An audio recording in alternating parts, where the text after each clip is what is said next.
안녕하세요.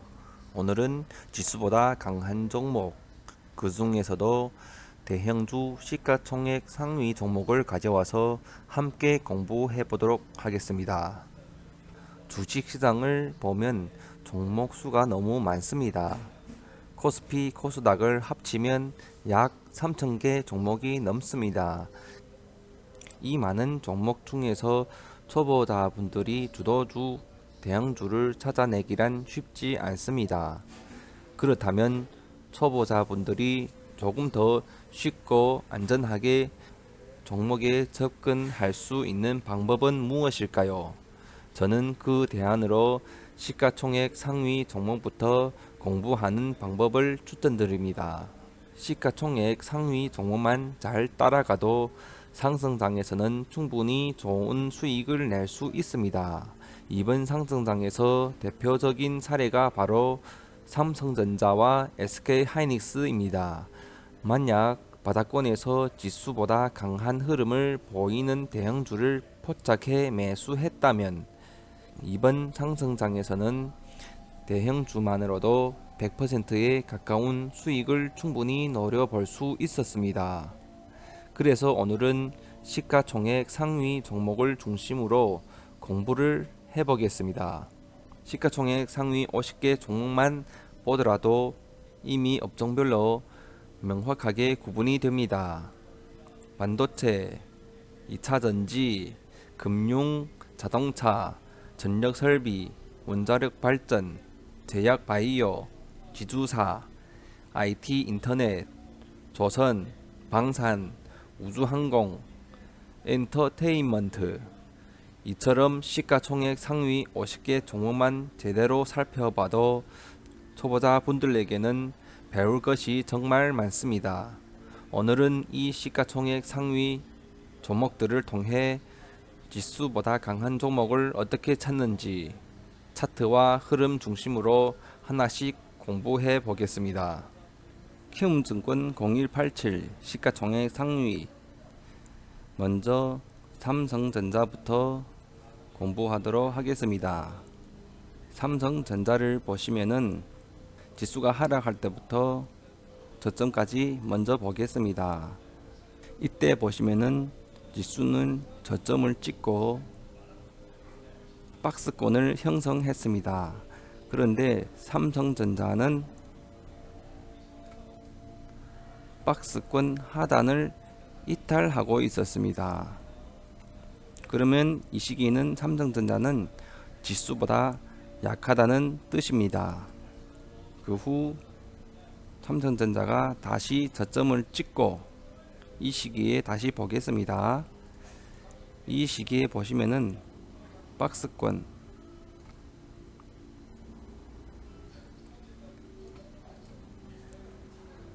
이때 보시면은 지수는 박스권 전 저점을 지지 못하고 이탈하다가 상승했습니다.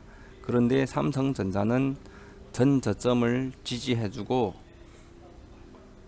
이탈하지 않았습니다. 이때부터 삼성전자가 지수보다 강하구나를 알 수 있는 시기입니다. 25년도 4월달까지 보면 지수는 4월달에 폭락을 했습니다. 똑같이 삼성전자도 4월달에 하락을 했습니다. 그 전에 지수는 박스권 상단을 두 번이나 돌파했습니다. 그런데 삼성전자는 이 시기에 박스권 상단을 돌파 실패했습니다. 그 후 3월달 이때 박스권 상단을 돌파하고 지수가 폭락을 하니까 삼성전자도 같이 폭락을 했습니다. 이 구간에서 우리가 볼 수 있었던 것은 지수는 박스권 저점을 이탈했습니다. 그런데 삼성전자는 박스권 저점을 이탈하지 않았습니다. 이때 보시면은 삼성전자는 지수보다 강한 종목이었다. 이것을 알 수가 있습니다. 그 후 지수는 바닥을 찍고 3개월간 상승했지만 삼성전자는 상승폭이 명확하지 않습니다. 그래도 3개월 동안 차분하게 기다렸다면 지금까지 큰 수익을 챙겼을 겁니다. 그 다음은 SK 하이닉스. SK 하이닉스도 지수가 하락할 때부터 보겠습니다. 그 당시 지수는 하락을 했습니다. 이 구간에서 지수의 저점 박스권, 지금 SK 하이닉스 차트를 보시면은 SK 하이닉스는 박스권 상단까지 상승을 했습니다. 그런데 지수는 박스권 상단까지 돌파하지 못했습니다. 그리고 이때 추세를 보시면은 지수는 하락 추세라는 것을 볼 수가 있었습니다. 그런데 SK 하이닉스는 하락 추세가 아니라 횡보 추세였습니다.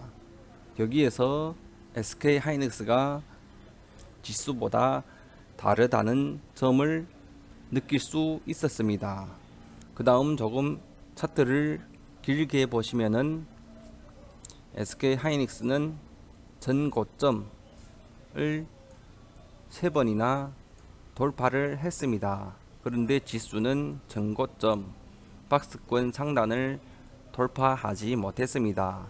그 후 지수가 폭락을 할 때 SK 하이닉스도 하락을 했지만 박스권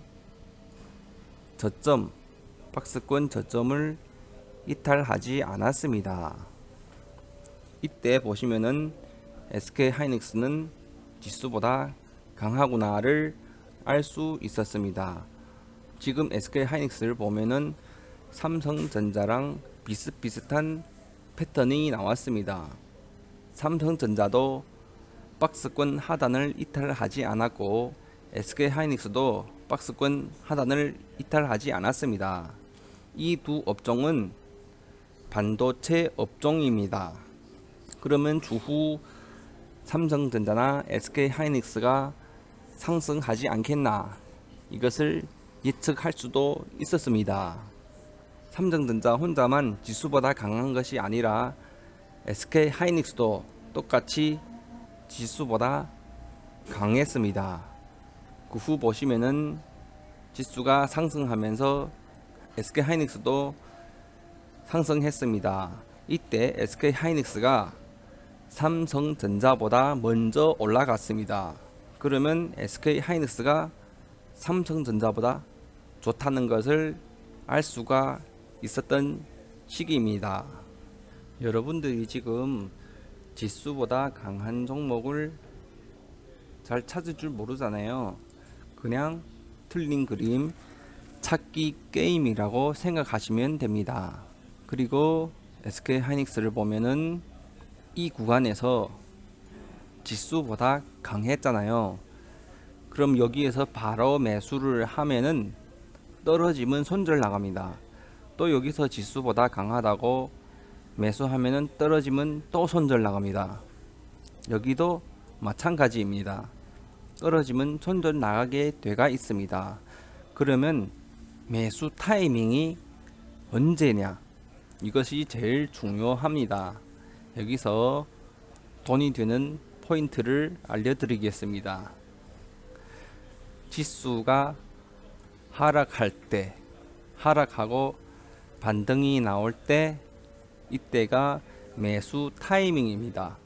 대부분 사람들은 지수가 이렇게 하락하잖아요. 그러면 매수할 종목이 없다고 생각하는데 이 시기에 매수하기가 제일 좋은 타이밍입니다. SK 하이닉스도 보시면은 4월달 폭락을 할 때, 이때 하이닉스가 지수보다 강하네, 바로 상승이 올 때 이때 매수 타이밍입니다. 그러니까 한마디로 지수가 하락하거나 폭락했다고 실망할 때가 아니라 매수 기회입니다. 여기에서 또 나는 최적의 매수 타이밍을 잡지 못하겠다 하신 분들, 이 구간에서 SK 하이닉스가 지수보다 강한 것을 포착했다면 종목이 하락할 때 1차 매수, 또 여기서 하락할 때 2차 매수, 하락할 때 3차 매수, 하락할 때 4차 매수, 분할 매수로 대응하셔도 좋습니다. 그리고 나중에 지수가 하락장이 오고 삼성전자가 하락하게 된다면 그때 제가 직접 분할 매수를 하면서 매매 일지를 올리겠습니다. 저도 한번 대형주 삼성전자나 SK하이닉스 이런 종목을 매매해 보도록 하겠습니다.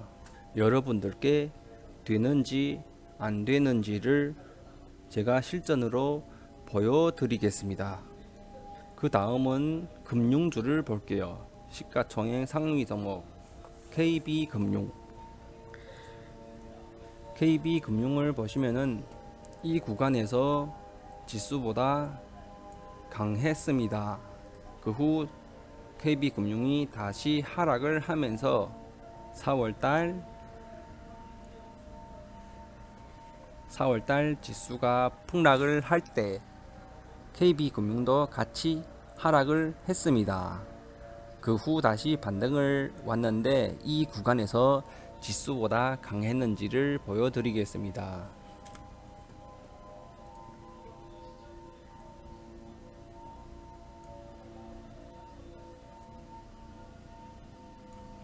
지금 보시면은 지수는 전고점 그리고 하락하고 다시 반등을 했습니다. KB금융도 전고점 그리고 하락하고 다시 반등을 올 때 박스권 상단 전 고점을 돌파했습니다. 이때 지수보다 강하다는 것을 바로 느낄 수 있습니다. 근데 KB금융은 이 구간에서 2천억 거래 대금이 뜨지 않았습니다. 여기서 설명하자면 시가총액 상위 종목은 거래 대금 2천억이 없어도 됩니다. 그럼 여기서 지수보다 강한 종목은 어떤 종목이냐? 지수가 하락할 때 하락하지 않는 종목, 그리고 지수가 하락할 때 같이 하락하다가 반등이 올 때 지수보다 더 많이 상승한 종목이 지수보다 강한 종목이다라는 것을 알 수가 있습니다. 그 전에 로보티즈를 다시 보겠습니다. 그 전에 영상을 보시면은 로보티즈는 5월 15일에 포착할 수 있다고 얘기해 드렸습니다. 그러면 그 당시 로보티즈는 지수보다 강했는지를 한번 확인해 보도록 하겠습니다. 지금 보시면은 박스권을 한번 그려 드리겠습니다.